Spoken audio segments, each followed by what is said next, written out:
pals, Brendan and Esther. Our little buddies. How are you? Good. Season 5, fabulous. Season 5, ready to thrive. Season 5, I have a hive. Remember hives? Do hives not happen anymore? You've children, Sonia. Do children still get hives? Hives are really, really rare. Hives are going to be huge in 2021. Well, are they like, white dog poo? A little bit. No longer prevalent. But you know what is prevalent? What? Tell me. Being pissed off. Yeah. Yeah. We're mad as hell and we're not going to take it anymore. I actually did think that when we were discussing this, I thought I was lying in bed last night, tossing and turning and thinking, is it too negative? And then I thought, nah. Mm-hmm. I think it's okay. time. Yeah. I think it's time. I mean, it won't take a genius to figure out that we decided to do the pissed off issue because we kind of figure that even if you're not pissed off right now listening to this podcast, we'll make you pissed off. You have at some time in the last week to 2 weeks experienced some form of being extremely pissed off due to our global circumstances. Yeah, we're a little bit angry. Can I read you this definition to get us kickstarted from the American Addiction Center resource website? This is their definition of anger, which I think is quite funny. The physiological effects. Before you do that, can we just take a moment to appreciate those cheekbones? When I do that, I'm never not doing that again. You look stunning, yeah. We could all do it like this.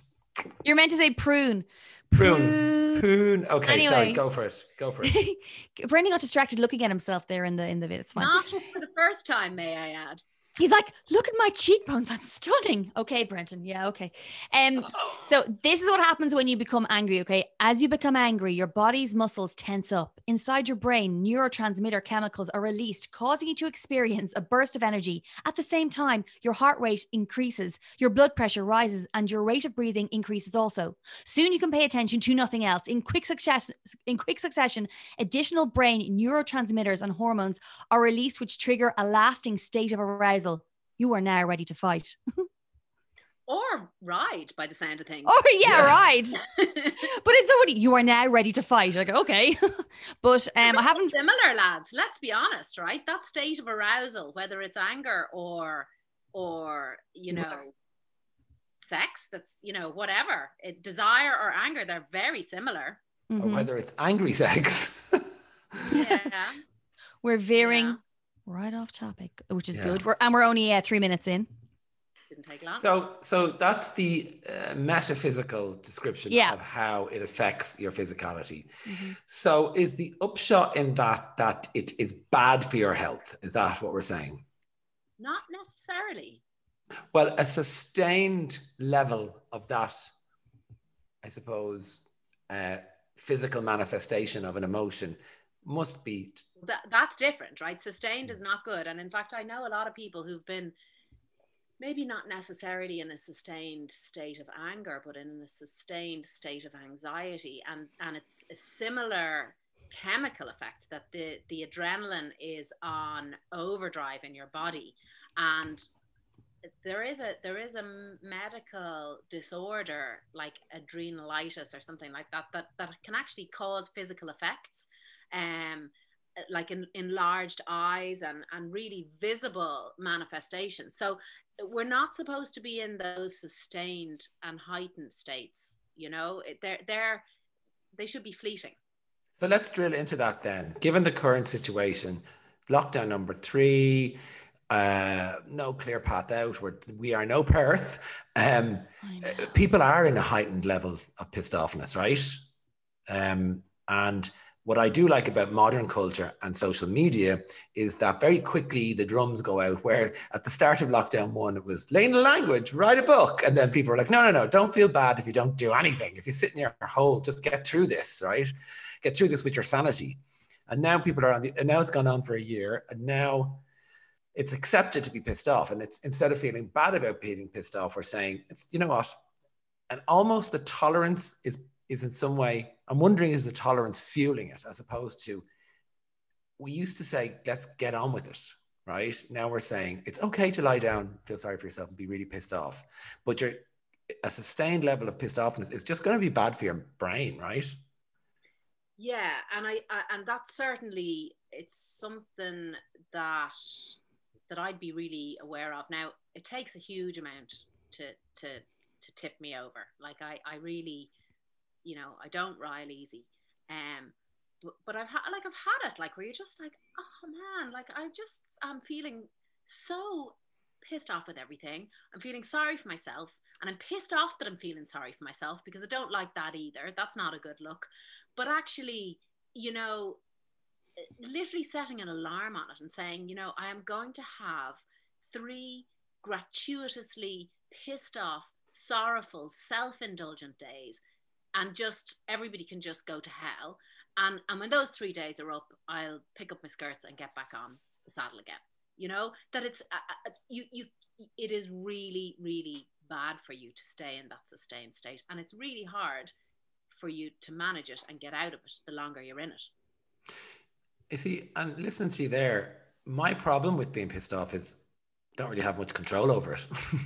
So I can't say, okay, I'm going to go into this state for 2 days and everybody can feck it off and I'll be grand, because I'm pissed off. So actually, they did do studies, because I was really interested when I started looking into this subject. I was thinking, I wonder if anger is different in men and women.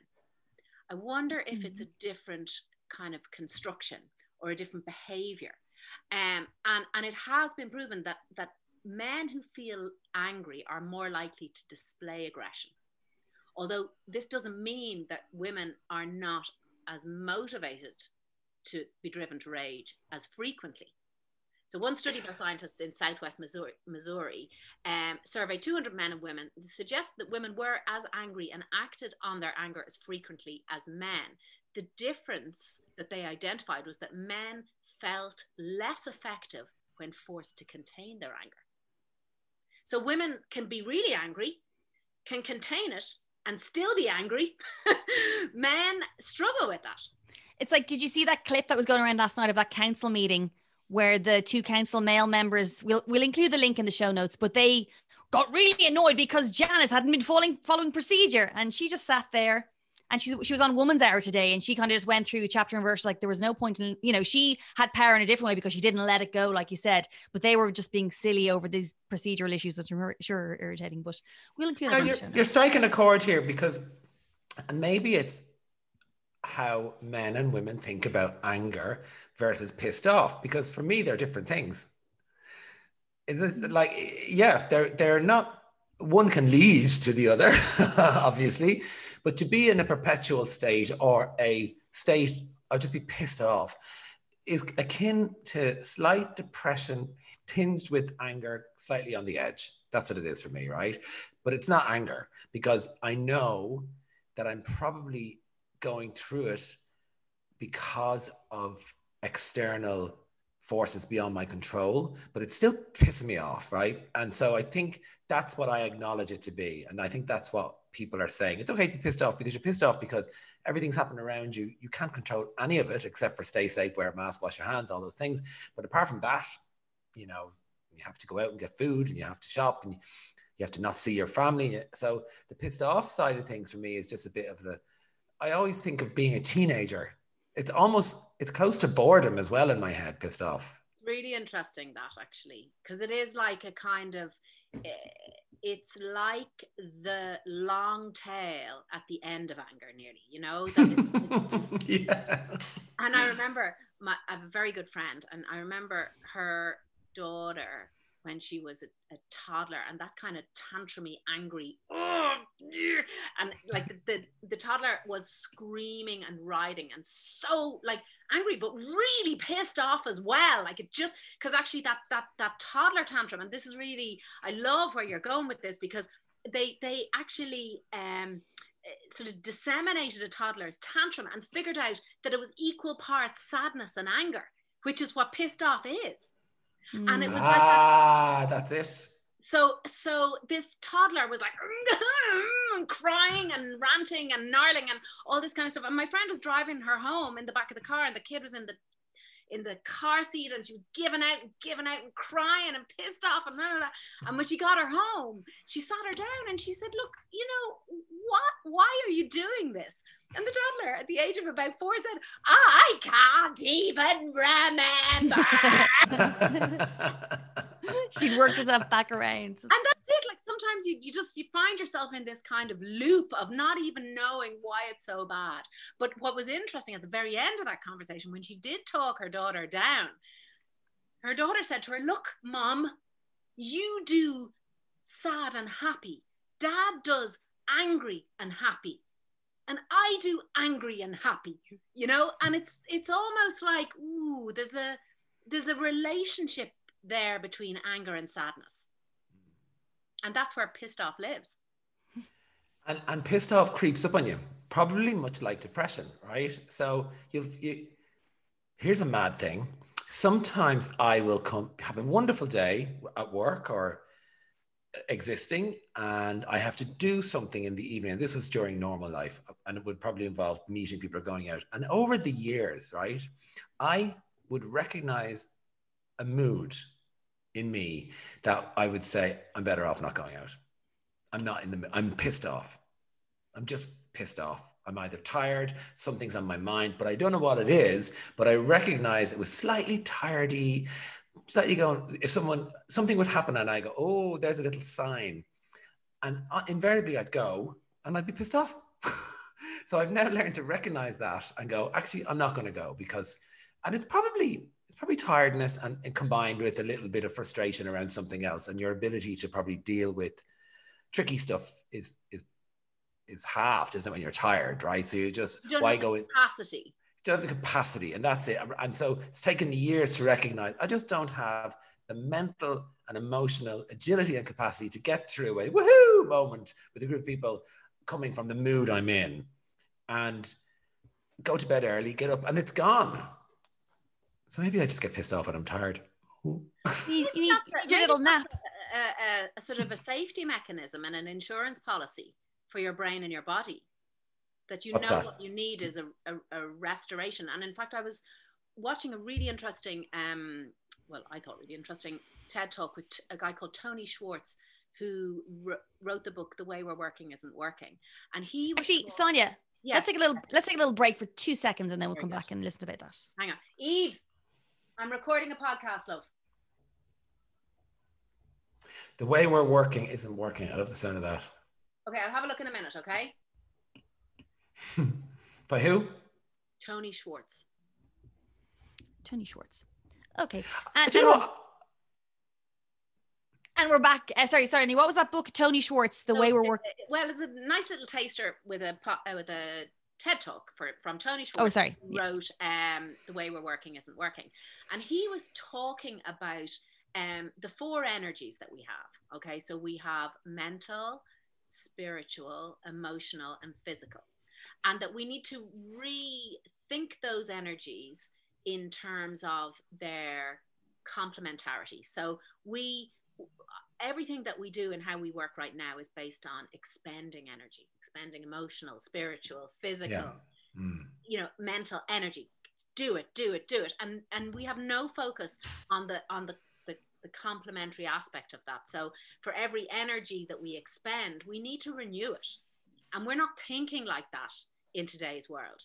So for every, go on, Esther, you were going to make a point. But maybe, I wonder when he wrote that book, because I think maybe now it's sort of recalibrated in a different way. We kind of go, actually, it's okay to rest. And maybe also in relation to being pissed off, our tolerance is raised, like things that would stress us out before.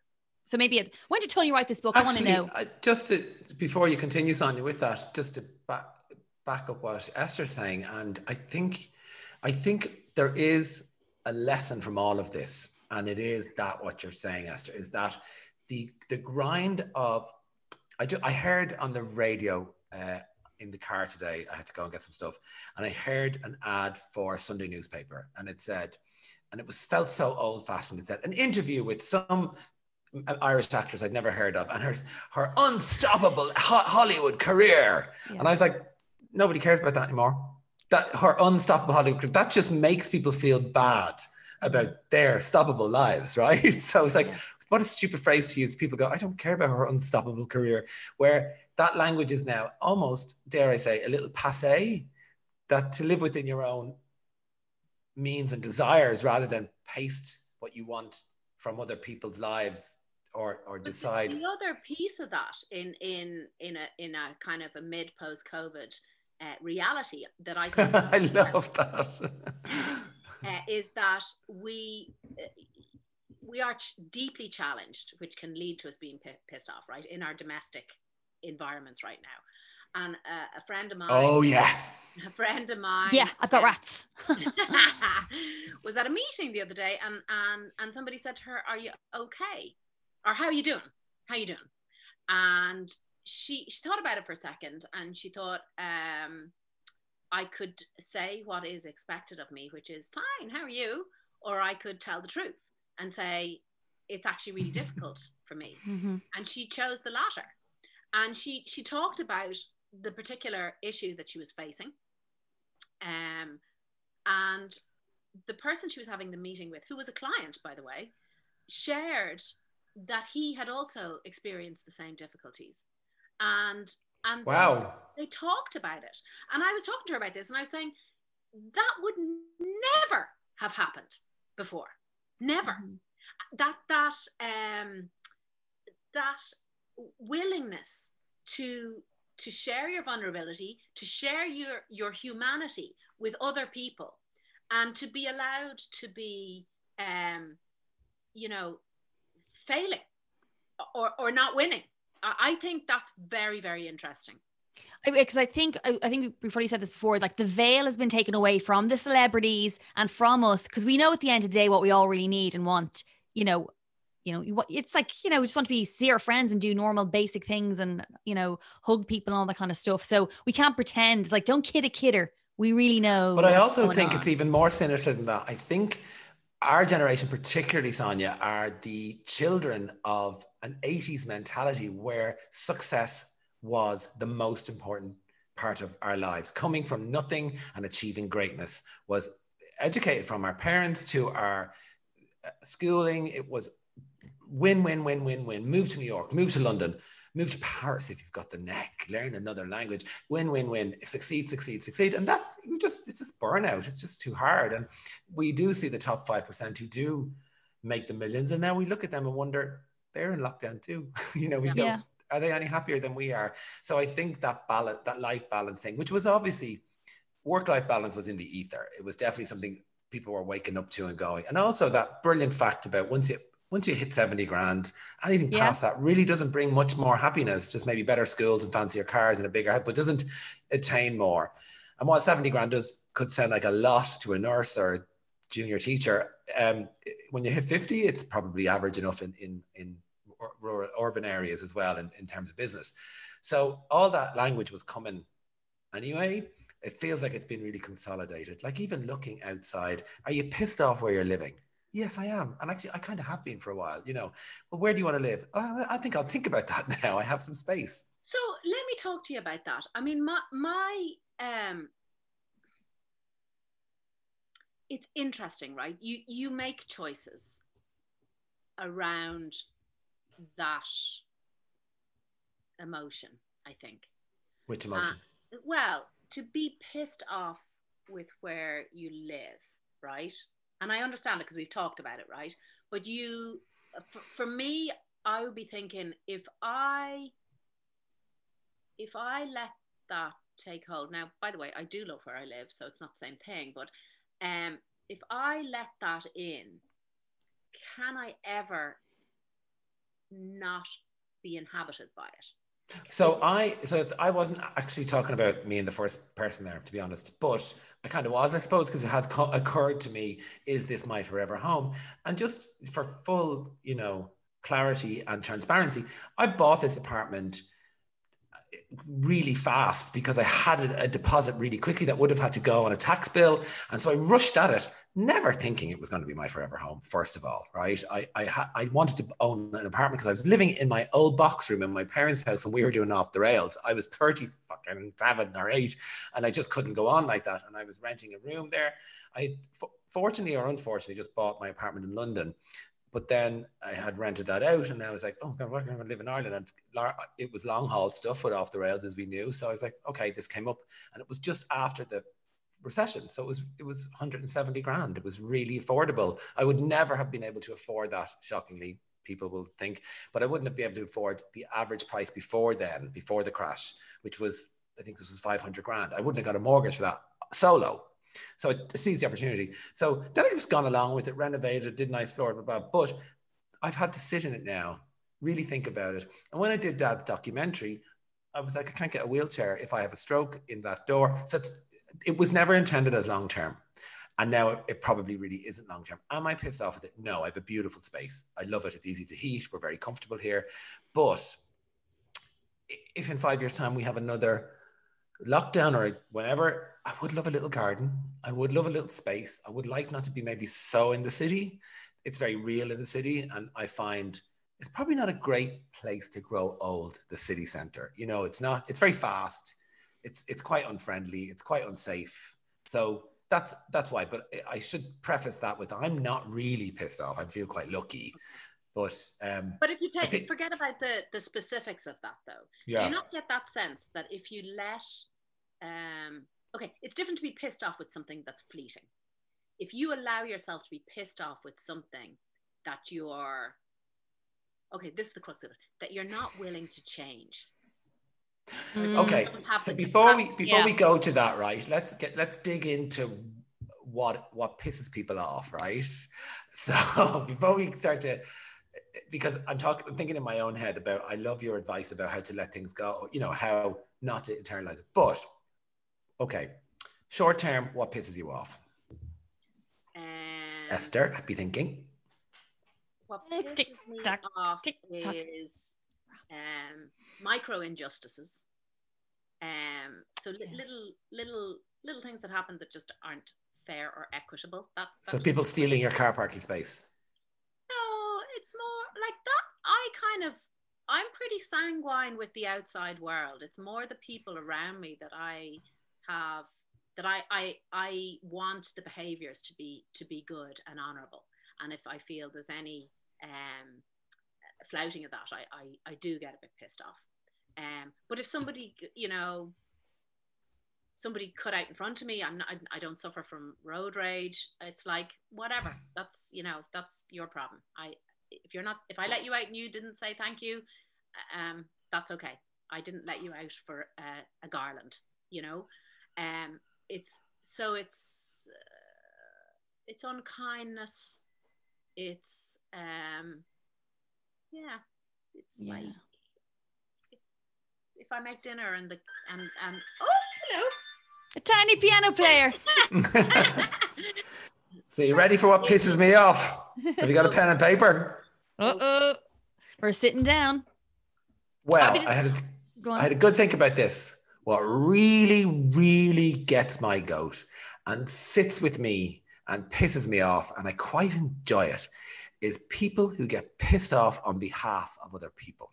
That's a good one. They really get up my nose. Yeah. Can't believe that happened to them. Shut up. You're not helping. It's like, it did happen to them. What's the solution? You being pissed off just adds fuel to the flame. And social media has provided people with cans of petrol to throw on other people's pissed offness. It drives me crazy. I was actually on my little run today and I was thinking, I would really like to get to a phase where I speak nothing, where I make no actions and I say nothing that does not in some way help me and everybody around me. So to stop saying... You're going to get to a Zen Buddhist state of enlightenment where absolutely everything you do... Cheekbones, enlightenment. Utility.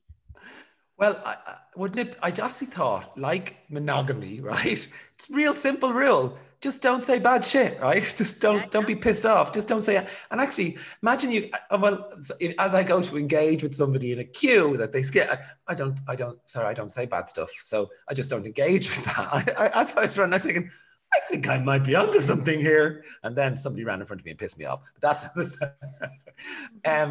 no, I really hate people being outraged on behalf of other people.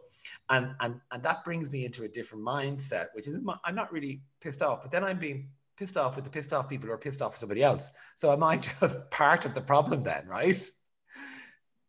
Yeah.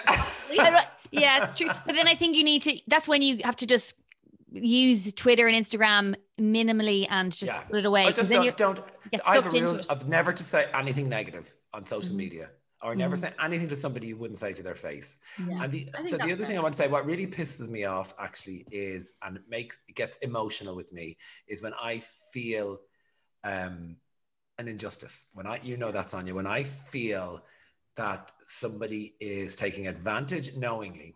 Unknowingly is different, but if somebody is knowingly taking advantage of my generous spirit, in professionally particularly, I get angry. I don't just get pissed off. I get pissed off first, and then I get angry, and then I have to walk away from the situation and assess it, because very often, when you're clouded with pissed offness, you think the problem is far greater and the intention is far meaner or worse.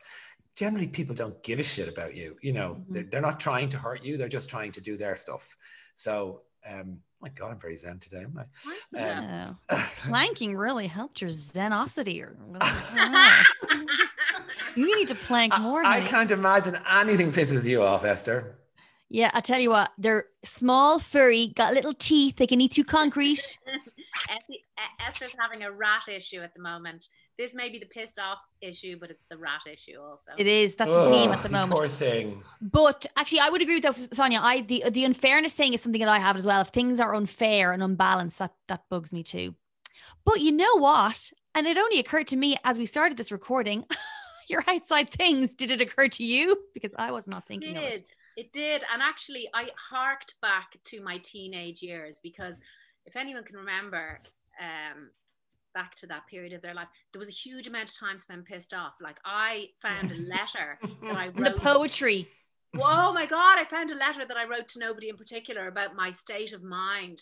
Woohoo! I'd say I was a treat to live with.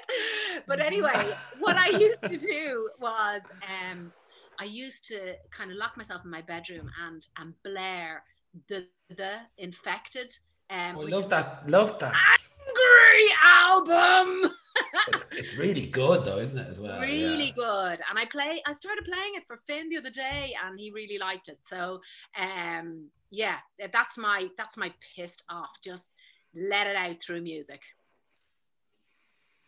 What about you, Brendan? Oh yeah. So for years and years and years, I would destroy jackets up against corners because I get an itchy back. It's really weird. And it used to drive me crazy, to the point that even here I said, please scratch my back, please scratch my back, please scratch my back, just scratch my back, because I can't get at it. And it would piss me off. I have one of these, and I'm holding up a retractable back scratcher that my sister buys me every birthday and every Christmas, and I have one in every room, and I constantly have one in the car. So now I can just go, so if it's itchy, scratch it. Wow. This is life-changing. If you paid me €3 million, I would not have guessed that you would have come out with a back scratcher. I scratch constantly my back. My back is constantly itchy, and I love it. I'm like a little dog. I love it. And for years, I always, every time I take this out and scratch, I honestly think of the amount of time I spent in my late teens and 20s when I must have been growing hair, itchy and scratchy. I go, oh, I'm itchy. And you know the way, Sonia, how I hate to be scratchy or itchy. And then I discovered one of these, and I think that's probably why I'm so zen, because I can actually scratch the itch. I figured out how to scratch the itch. I'm fucking amazing. You feel the feeling, you find the solution, not pissed off anymore. So listeners, we hope we've scratched your itch today with the pissed off issue. Brilliant. It's good. Okay. And right in the money. Now, hang on. There's one thing. Sorry, just to add in, you can edit this in. Mm-hmm. I found actually a book to escape to for pissed offness is the two books by Mark Manson. You remember Mark Manson? He wrote 3 or 4 books, but the two famous ones are The Subtle Art of Not Giving a Fuck and then Everything is Fucked. And he starts off The Subtle Art of Not Giving a Fuck basically kind of like an early middle-aged man on a rant, right? And then he goes into incredible psychological hoops, doesn't he, Sonia? And cartwheels about all different. It's very. So what I found is, if you're really pissed off, those 2 books, Subtle Art of Not Giving a Fuck and Everything is Fucked, you come out really refreshed from them, but they're so funny and interesting. They're a great way to distract you from being pissed off. That's my little tip as well. I must reread them, actually. I've read them twice already. I'll read them again because they're just so funny. Yeah, they're brilliant. Throw them on the book list. That's what I meant as well. You need to put them on the book list. Can you add them to the book list? Are we going to do intros and outros? Yeah. Yes. I have a very angry drag queen. Sorry, love. Tell me. Okay.